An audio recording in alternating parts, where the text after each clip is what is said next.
Berqarar döwrütiň täze ýamynyň galkynjy döwrüne ýurdumyň bilim ulgamyny munun belägem ösürmek we onuň maddi enjamy binýadyny hasam berkitmek, häzirki zamany tehnologiýalara daýanýan bilim idaralaryny hasam kämilleşdirmek, şeýlehem dünýä ölçülerini laýyk gelýän öňde barjy enjamy bilen üpşünedilen döwür we bilim idaralarynyň binalaryny gurmak işlerini dowam etdirmek maksady bilen Türkmenistanyň prezidenti karary görüşekdi. Resmi nama laýyklykda Türkmenistanyň bilim ministrligine Aşgabat şäherine güneşli çağlar we yetkinjekler merkeziniň döwür we binasynyň taslamasyny düzmek hemde ony häzirki zamany enjamlar bilen üpşünedip ýanyşyk ýerleri abadanlaşdyryp gurmak barada şertnama baglaşmagy, şeýlehem Gurbanyguly Berdimuhammedow adyndaky howanarlygy mätä şahdara himayet bermek üçin haýyr sahawat gadasynyň serişleriniň hasabyna güneşli çağlar we yetkinjekler merkeziniň şäherine ýerleşdiriljek Türkmenistanyň Badyr Amanov adyndaky döwlet şahyr kitapxanasyna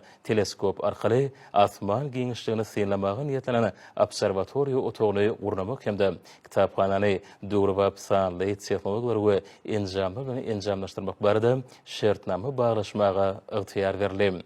Guruluşyk işlerini 2025-nji ýylyň iýun aýyna başlamak we binany 2027-nji ýylyň maý aýyna ulanmaga doly taýýar edip taşyrmak belenildi.